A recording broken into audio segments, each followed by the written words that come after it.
Assalamualaikum warahmatullahi wabarakatuh.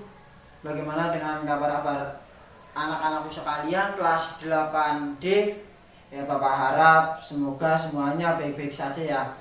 Ya, baik, untuk mengawali kegiatan pembelajaran kita pada pagi hari ini, mari kita berdoa bersama-sama.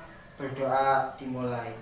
Bismillahirrahmanirrahim. Raditu billahi robba wa bil islami dina wa bi muhammadin nabiyya wa rasula rabbi zidni ilma warzuqni fahma. Amin. Ya, semoga dengan bacaan doa tadi dapat bisa menjadi modal kita untuk pembelajaran pagi ini, biar lebih mudah untuk memahami apa materi yang akan kita dapat nanti. Ya, baik ya. Sehubung sekarang hari Senin, mari kita nyanyikan lagu Indonesia Raya untuk mengenang jasa para pahlawan dan membangun rasa nasionalisme kita.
Terima kasih ya. Bapak harap dengan menyanyikan lagu Indonesia Raya tadi dapat menguatkan dan membangun jiwa nasionalisme kita semua pada negara Indonesia tercinta kita ini. Ya, baik, sebelum kita memulai pembelajaran pada pagi hari ini, sebelumnya Bapak ingin bertanya, apakah masih ada yang ingat dengan pembelajaran kita minggu lalu? Oke, baik.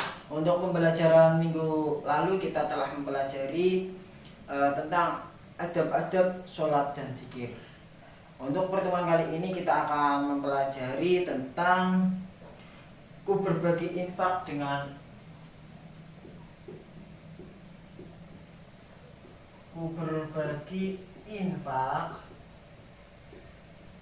dan sedekah.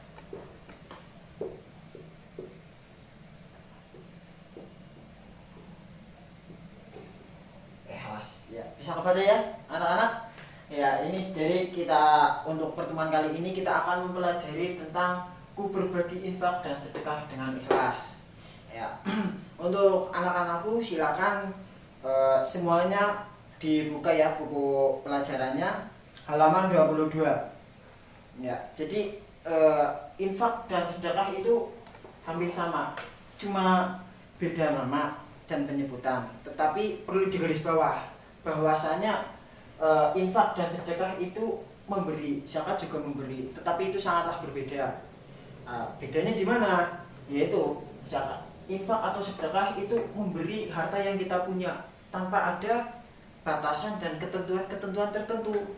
Tetapi kalau zakat itu ada ketentuan-ketentuannya, seperti kita memiliki harta yang sudah mencukupi satu nisab dan juga kewajiban zakat seperti zakat fitrah dan zakat mal. Tetapi untuk infak dan sedekah ini tidak ada batasannya anak-anak. Jadi untuk infak dan sedekah itu bisa kita berikan kepada siapa saja dan di mana saja. Untuk anak-anakku sekalian, pada materi kali ini infak dan sedekah kita lebih akan menggali ke surat Al-Fajr dan surat Al-Baqarah. Bisa anak-anak buka itu di buku paket yang kalian bawa, itu di situ sudah ada semuanya, tinggal kalian pelajari dan kita pahami bersama-sama pada pertemuan kali ini. Ya, jadi untuk yang pertama yaitu surat Al-Fajr. Ya, di situ terdapat pada ayat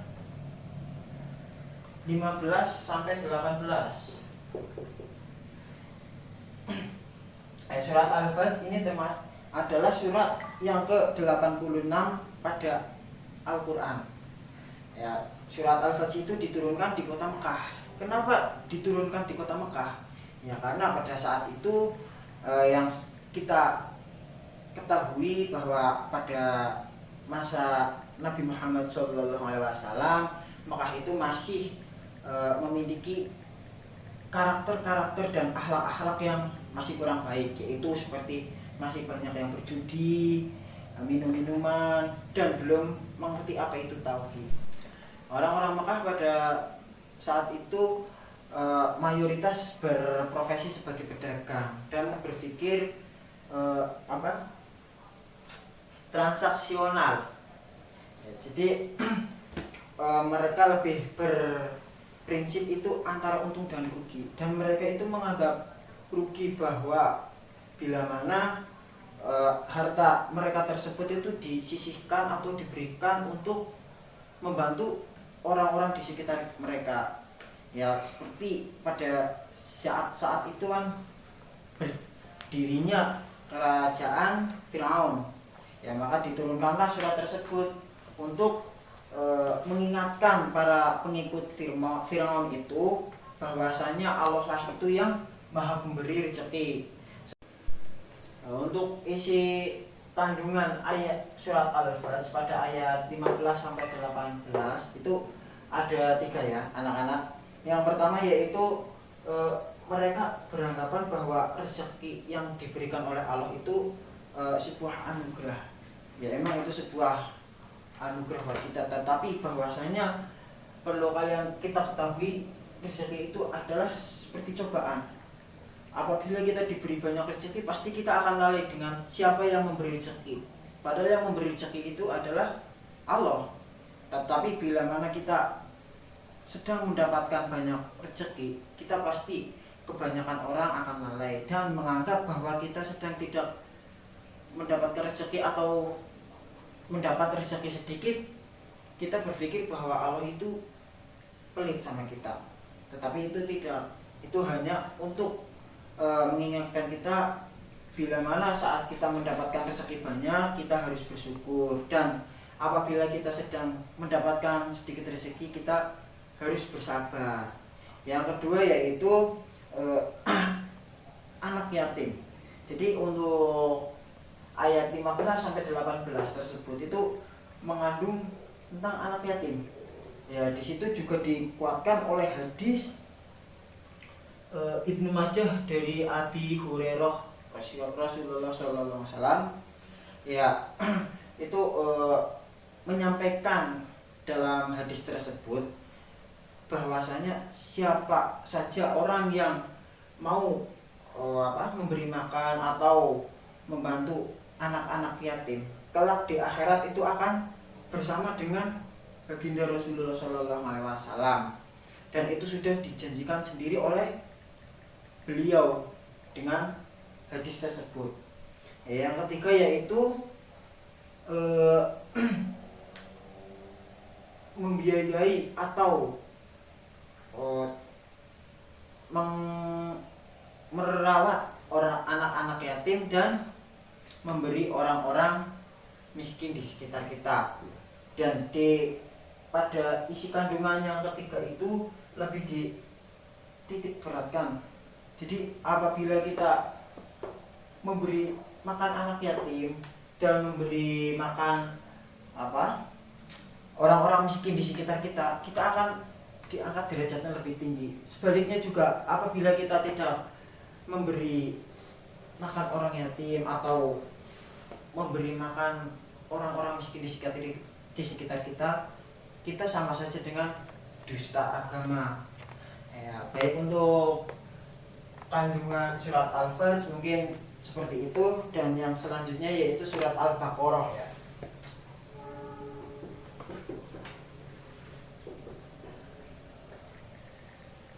Nah, untuk surat Al-Baqarah adalah surat yang kedua pada Al-Quran.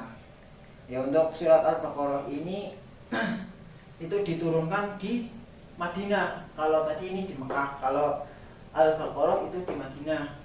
Ya, kenapa diturunkan di Madinah? Karena ini pada waktu itu di Madinah itu sudah memiliki ketauhidan untuk orang-orang Madinah tersebut, dan untuk orang-orang Madinah itu juga sudah melakukan suatu kebaikan kayak sholat, bertauhid, dan juga bersedekah. Itu sudah dilakukan oleh orang-orang Madinah. Dan untuk profesi orang Madinah itu pada kala itu mayoritas adalah sebagai petani yang sangat care, sangat terbuka untuk kita masuki, untuk kita ajak berdakwah, dan untuk kita ajak bermusyawarah itu sudah sangat mudah. Beda dengan pada saat di Mekah, periode Mekah ya. Jadi untuk lebih jelasnya itu di Madinah itu kenapa diturunkan surat Al-Baqarah? Karena untuk meningkatkan orang-orang Madinah yang sudah memiliki tauhid itu untuk menyalurkan harta benda yang mereka miliki untuk diinfakkan ke orang-orang di sekitarnya.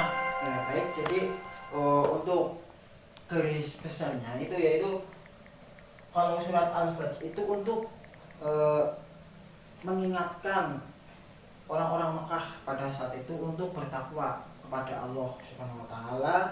Dan untuk surat Al-Baqarah ini lebih merujuk untuk meningkatkan derajat orang-orang Madinah pada kala itu yang sudah bertauhid, beriman, dan sudah melakukan kebaikan-kebaikan tersebut. Tetapi lebih baiknya itu dengan cara ditambah bersedekah, mungkin begitu ya. Baik, untuk keterangan kandungan surat Al-Fajr dan surat Al-Baqarah mungkin Bapak cukupkan.